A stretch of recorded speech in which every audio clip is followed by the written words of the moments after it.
And welcome back, everybody. We are talking about hostile witnesses and how to use hostile testimony to prove the truth of Christianity. And currently we're talking about miracles and how we're using a couple of New Testament examples to kind of get across this idea of how you can have hostile witnesses inadvertently confirming things that are denied. And we read Acts 19:24 through 30, in which the silversmiths and the trinket makers at the Shrine of Artemis in Ephesus almost form a riot. Why? Because of this guy named Demetrius, who was an artisan, who says that basically this Paul is leading a great number of people to say gods are not gods at all, and that this would ultimately bring down the shrine of the great goddess Artemis. So how does this point to the authenticity of miracles? Well, this is very interesting. One fact that you need to know, the Shrine of Artemis was one of the great wonders of the ancient world. This was a major tourist destination.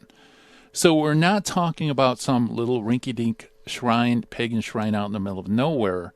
We're talking about something that there was a lot of money to be made by the artisans at this particular pagan shrine. In fact, even Demetrius' own words talk about how the whole world knows about this shrine. Now, with that in mind, think about how many people would Paul have to convert in order to threaten the microeconomy of Ephesus. Think about that. You have a major wonder of the world, a shrine that people come from all areas of the globe to go spend money, buy trinkets, right? How many people would have to convert under Paul's preaching in order to affect that microeconomy? It had to be huge. In fact, it had to have been a tidal wave of conversions in order to threaten the livelihood of those that have lived off of making these little trinkets and stuff for the Temple of Artemis. So that's interesting. Okay, so that's the first part.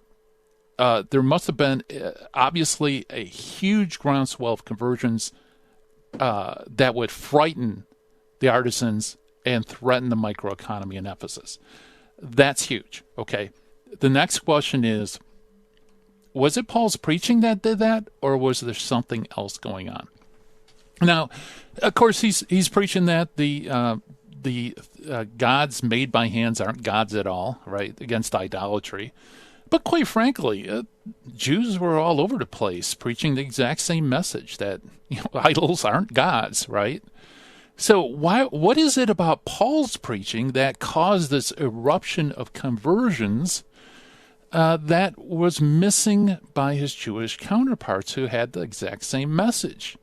Well, if you read earlier in Acts, you find out that Paul was working many signs and wonders, and that causes an avalanche of conversions to Christianity. You see? So this hostile witness, Demetrius, and the artisans here that's recorded in Acts 19, inadvertently show the truth that there really was this groundswell of conversions, and if the cause is to be greater than or equal to the effect, then something super powerful was happening through Paul in Ephesus.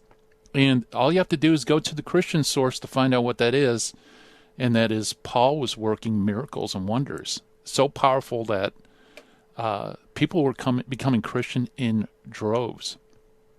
So you see how that works? It's you have the hostile witnesses who are forced to deal with a particular situation that can't be explained away. And then the nice thing is you go to the Christian source and it gives the explanation what that thing was, right?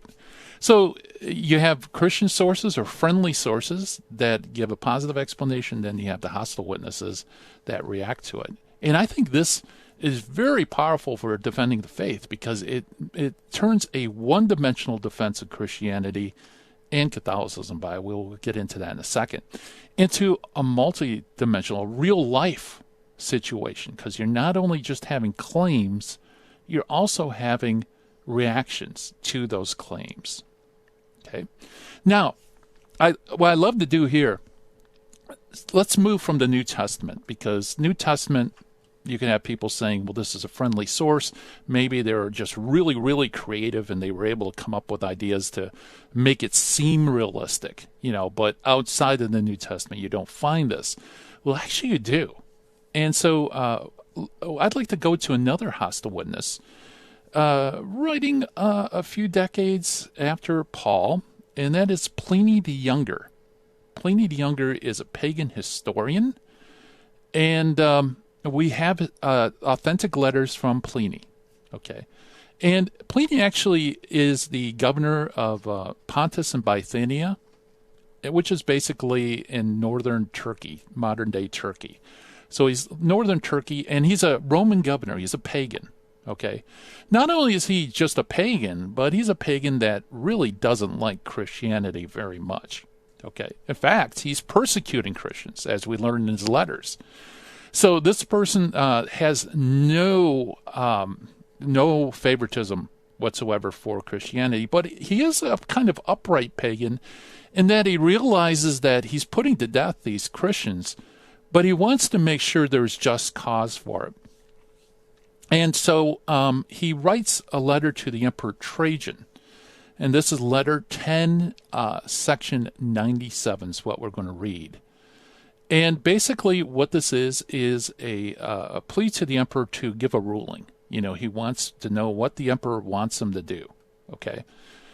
So let's read this letter. It says, Pliny writes, quote, "Consequently, having adjourned the inquiry, I have had recourse to your counsels," to Pliny's counsel.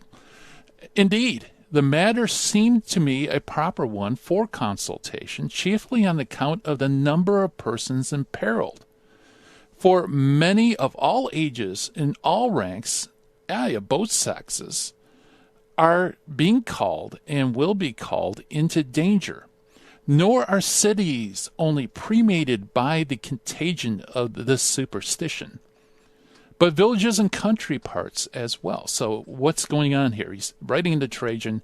He's saying, you know what? There are so many people that are being affected by this contagion, this COVID, if you will, of the ancient world, this superstition, that they're from all ranks, all callings of life, everybody, that we need to do something about it. Okay, and the contagion, by the way, is Christianity.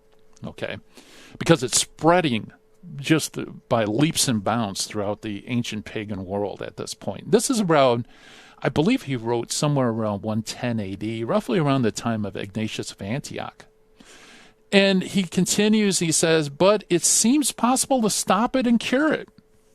And it is in truth sufficiently evident that the temples, which were almost entirely deserted," these are pagan temples, they were almost entirely deserted because the pagans became Christians, "have begun to be frequented, and that customary religious rites, which have long been interrupted, are being resumed." So basically, since he's putting to death Christians, since he's trying to root out Christians, people are getting scared, and some people who converted to Christianity are starting to go back to their former way of life. That's what he's saying. So he's saying, yes, this superstition is spread to many different ages and ranks and all that, every cities and countrysides all over the place. But because we are clamping down on Christianity, there's hope we can stop it. That's what he's telling the emperor. Okay, and so he wants to stop it. He's not in any way, shape, or form favorable to Christianity. And he says, "And that there is sale for the foods of sacrificial beast, for which hitherto only a few buyers indeed could be found. From all this is easy to form the opinion as to the great numbers of persons who may be reclaimed, if only room be granted for penance." Okay, what does this witness say? No, he's a governor. He's a bean counter, by the way. He loves facts. He loves figures. Okay, he's more of an accountant than a governor.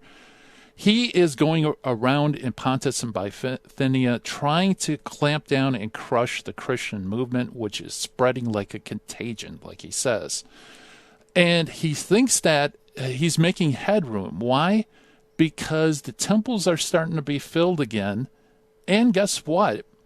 The markets are starting to have buyers for people to buy animals to sacrifice to the pagan gods. Now, I love this because this is a perfect pair for what we just saw in the Acts of the Apostles in Ephesus. The Ephesians were concerned by the explosive growth of Christianity, that the livelihoods of the craftsmakers in the Shrine of Artemis would come to nothing, and they'd lose their income, right? The microeconomy in Ephesus was being affected by, we discerned through Christian sources, the miracles of Paul, right? Now, here we have, some, not too long, but somewhat a little, about 100 AD. We're in northern, what is modern-day Turkey. We have a Roman pagan governor saying essentially the same thing. He's saying that the microeconomy of Pontus and Bithynia has suffered greatly.